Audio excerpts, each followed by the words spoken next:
Zodiac Files, Ep.3, Cheri Jo Bates Mystery.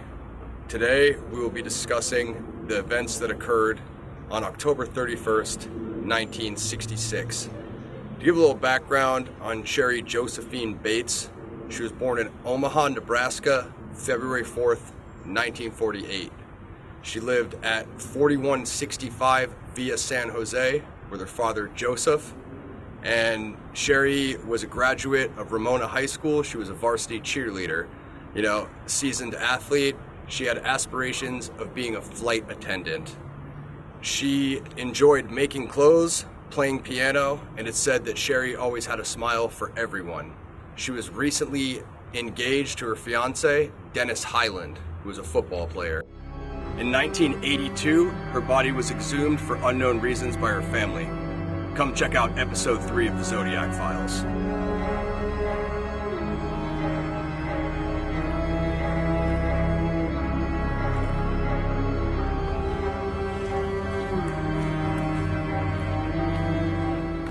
Sunday, October 30th, 1966.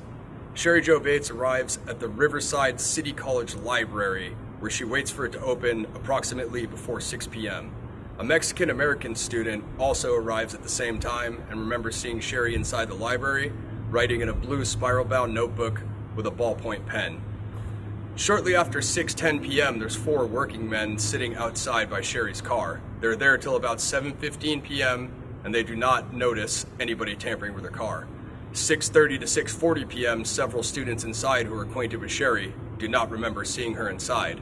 However, police say at approximately 7 p.m., there was a tan-colored 1947 to 52 model Studebaker with oxidized paint seen south on Teresina Drive. At 9 p.m., the library closes and everyone leaves. There's still no sign of Cheri at that time. At 9:30 p.m., a female student remembers seeing a man smoking a cigarette in the alleyway in question, and they exchange greetings with one another.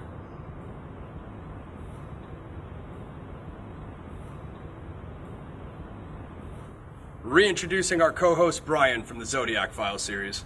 Hey Ross, it's great to see you again here in beautiful Riverside, California. Thanks, Brian. Now we're going to go to our murder scene breakdown.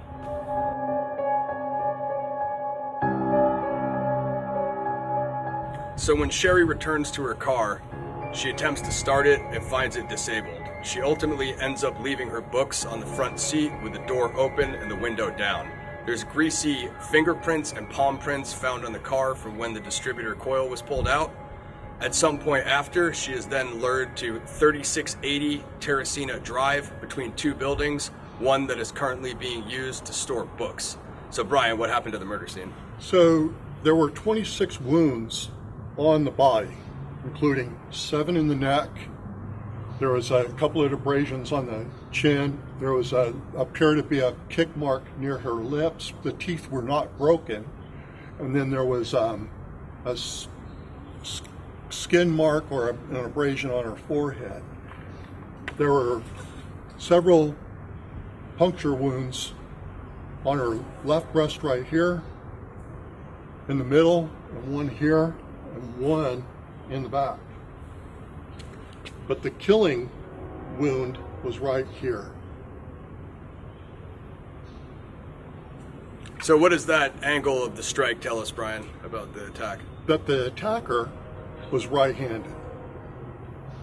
So as far as evidence that was recovered at the scene, we have the cigarette butt that the man was seen smoking in the alleyway. We have a degraded skin sample that was found underneath Cheri's fingernails, as well as a sample of light brown hair that was found on Cheri's hand. Now, the only DNA analysis that came from the hair and the skin sample was that the sample was that of a Caucasian male.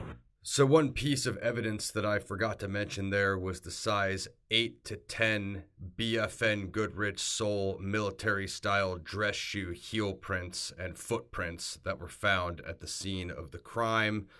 The other thing was the tan Studebaker was originally reported as being a Tucker torpedo, but due to the fact that only about 50 of those were made at the time and having a similar central headlight model in the front of both cars, this was what was determined to be the tan Studebaker by law enforcement. Now, due to the fact that these screams were heard at 10:30 p.m. and we brought into question the timeline due to daylight savings, one theory that has been floated is the abduction theory due to the fact that nobody saw Cheri leave the library at the time. Not that I subscribe to this, I'm just presenting it, but some people think that perhaps Cheri totally left the scene with someone that she knew and then was brought back and dropped off where her body was found. This is interesting because Halloween being after midnight, some people think that perhaps the killer waited directly until after midnight in some sort of ritualistic Halloween attack. And we've mentioned the holiday connection before, but one thing that we have not mentioned is the astral alignment. And the full moon was a harvest moon in Taurus at the time. So those are some things to consider. Groundskeeper Theophis Martin found Cheri the next day, and the first officer on site was Don Walters, who reported into headquarters. Now, if you guys remember back in episode 1 when we talked about the Timex Watch and we showed you the Timex Watch, there was also a Timex Watch with a 7-inch snap band found on the ground. Looks like it was ripped off in the struggle with paint flecks on it. So as Brian and I were just discussing the evidence, particularly that of the Timex Watch, which was found, it was found to not be running at 12:24 a.m. that night. In addition, the watch is then sent to a private firm in Sacramento for testing, as well as analyzing of the paint flecks. And Brian also reminded me that we looked at the watch and all the pictures suggest that it is a civilian watch and not a military watch. So, as the investigation ensues, there's over 133 man-hours that are spent, as well as 75 individuals which are interrogated by November 1st. By November 3rd, 125 people had been interviewed.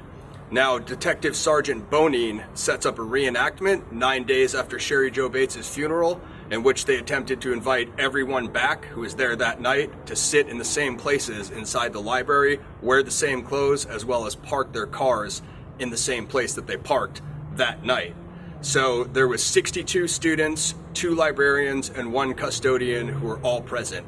Everybody returned who was there that night, except for a heavy-set, bearded man who was seen talking to a blonde girl. Neither one of them were seen again after that night. Several students reported seeing a tan Studebaker, which was parked outside the library. So the police mentioned they were looking for a heavy-set man and perhaps the owner of that car, who was not seen. All male students who were present at the reenactment gave hair samples and fingerprints.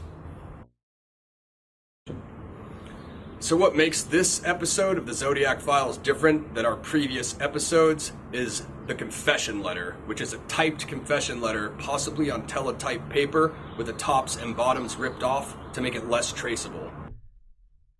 She was young and beautiful, but now she is battered and dead. She is not the first, and she will not be the last. I lay awake nights thinking about my next victim. Maybe she will be the beautiful blonde that babysits near the little store and walks down the dark alley each evening about 7. Or maybe she will be the shapely, blue-eyed brunette that said no when I asked her for a date in high school. But maybe it will not be either. But I shall cut off her female parts and deposit them for the whole city to see. So don't make it too easy for me. Keep your sisters, daughters, and wives off the streets and alleys. Miss Bates was stupid. She went to the slaughter like a lamb. She did not put up a struggle, but I did. It was a ball. I first pulled the middle wire from the distributor. Then I waited for her in the library and followed her out after about 2 minutes. The battery must have been about dead by then.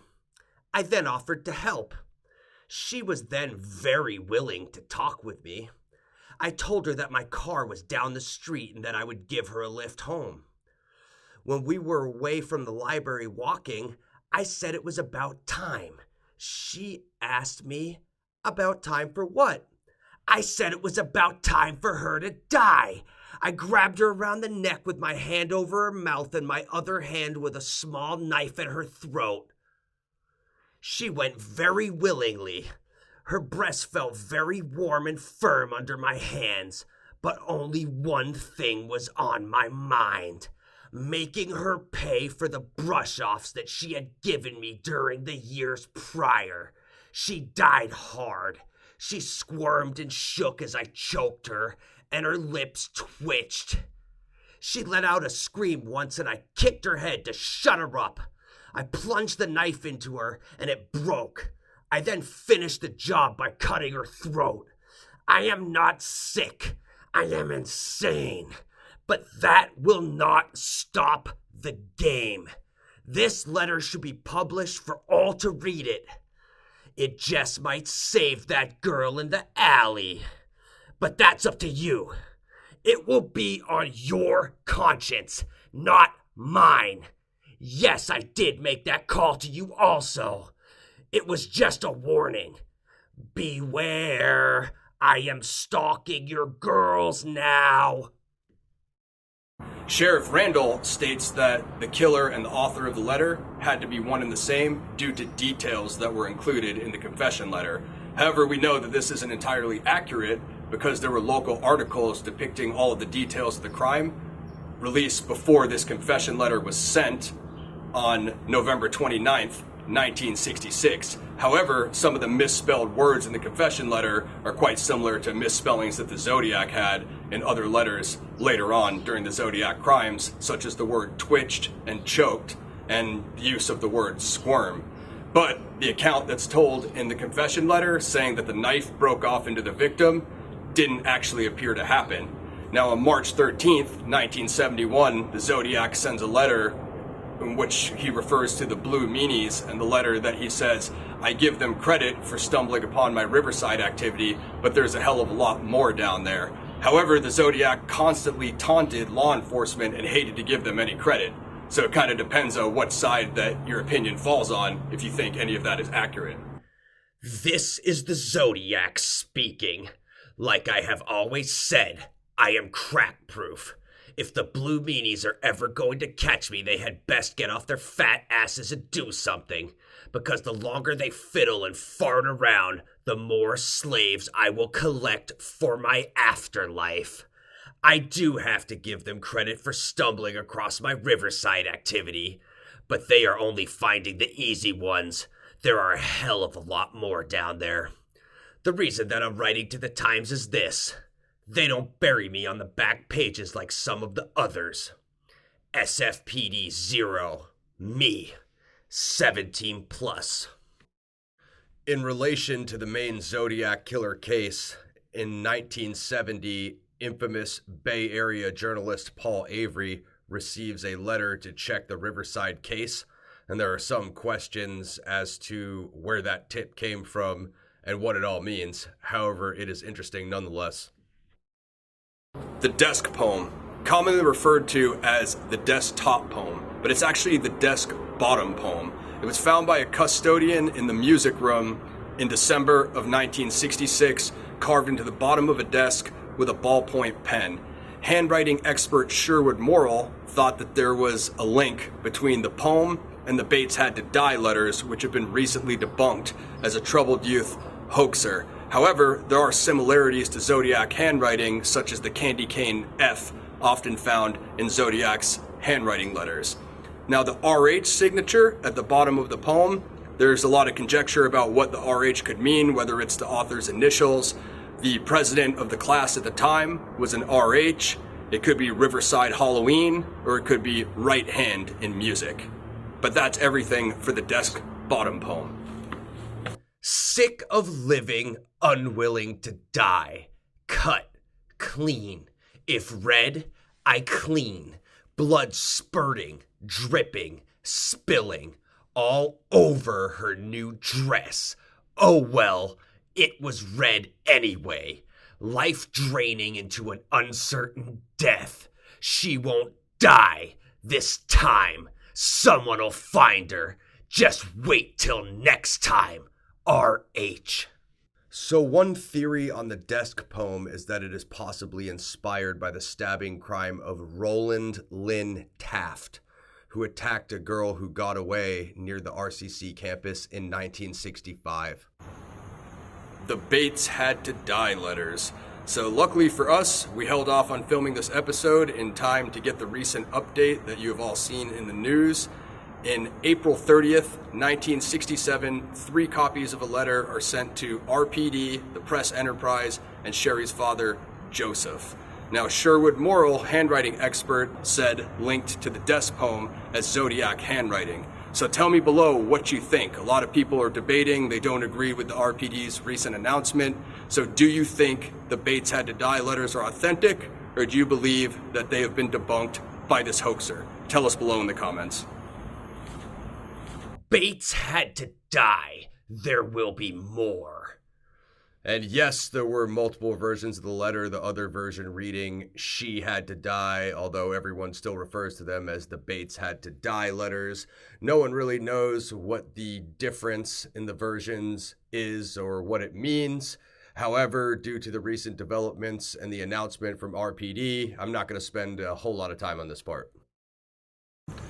So for the first time in the series, we will be introducing suspects for this crime. First, starting with Riverside Police Department's prime suspect, internet pseudonym Bob Barnett. He comes into the picture because there's a story that he had an argument with Cheri and slapped her in public. Then, what happens next is, supposedly, that his friend failed a polygraph and that he was thrown out of his. Also, in addition to that, there's another story that one of his friends claimed to have seen him at the Green Turtle restaurant, and he asked for a ride to come near the scene to look for something that he lost. Also, that comes into play with supposedly 2 men seen searching the scene with flashlights. Another friend claims to have seen Bob later the next morning sobbing and claiming that he snuffed Cheri. There is some conjecture to whether or not those guys were trying to get the charges dropped. In 1998, he's intercepted at the airport by law enforcement who take saliva, skin, hair, and other samples which do not link to the crime scene. Supposedly, this case is thrown out in a grand jury 3 times by RPD. In 2003, Bob wrote to Tom Voigt saying that he did not date Cheri and is not related to any of these crimes in any way. My pick is Ross Sullivan. He's 6'3", 300 pounds. His brother Tim married Cheri's best friend Bonnie, so the question is, did they know each other? He was a bad speller and he wrote poetry. He was also a library aide who worked there. So the question is would he have known that those 2 buildings were unoccupied at the time? Also, he was gone from RCC for 6 days after the murder and came back with completely changed clothing.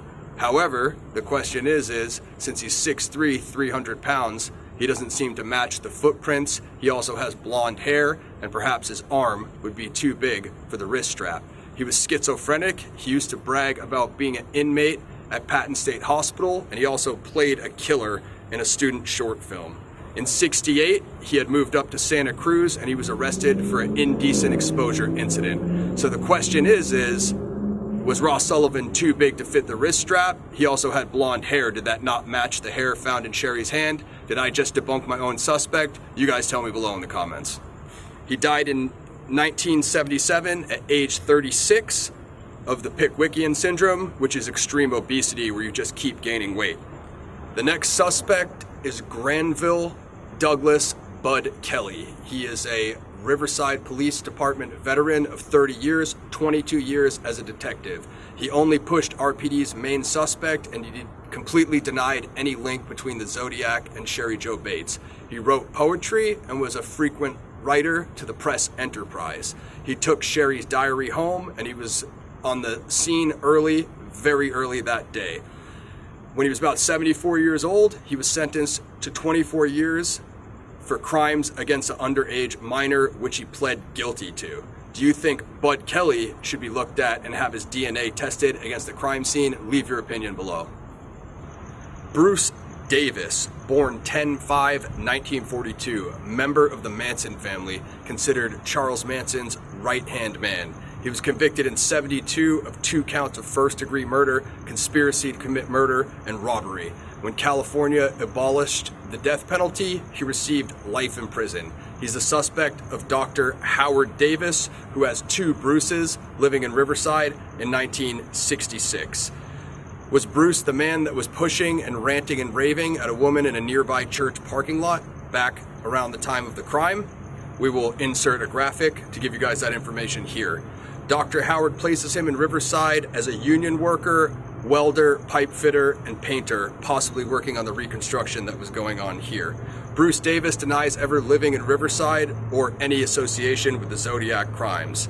On June 17th of this year, Governor Gavin Newsom again denied his parole. Other suspects: Richard Marshall supposedly lived in Riverside in the 1960s and owned a typewriter. Arthur Lee Allen supposedly attended the races in Pomona, owned a Royal typewriter, and used a sick day on November 1st, 1966. Random notes: parallels between Cheri Jo Bates and Cecilia Shepard. Both were killed in stabbing attacks. Both were found face down, and both were college students. In both cases, the killer called the police after both, as well as the water theory connection. If you remember our episode 1, it took place in Ocean Beach. Episode 2 took place in Oceanside. Today, we are in Riverside, where the water connection is the Santa Ana River. Final call to action. Right now, there is a reward of $50,000 until the end of next year for any information on Cheri Jo Bates or what may have happened that night. We will put the email for the Riverside Cold Case Department below. Send any information you have there.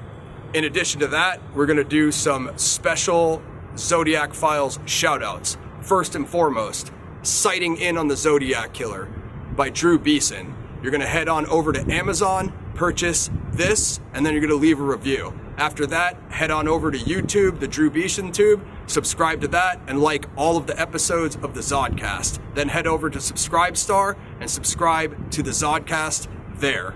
Next shout out, American Spy Fox. He shared episode 1 for us. He's one of my favorite channels on YouTube. He does an excellent Kurt Cobain murder conspiracy series, as well as Nirvana and other grunge history series. One of my favorite channels on YouTube. Head here and subscribe to American Spy Fox. And our third and final shout out, Blackstone Intelligence. That's Jake Morphonios. He's one of the best researchers on YouTube. Follow him on Twitter and subscribe to Blackstone Intelligence here. He left us a comment on episode 2. I'd love to get the interview, Jake, if you see this. Thank you.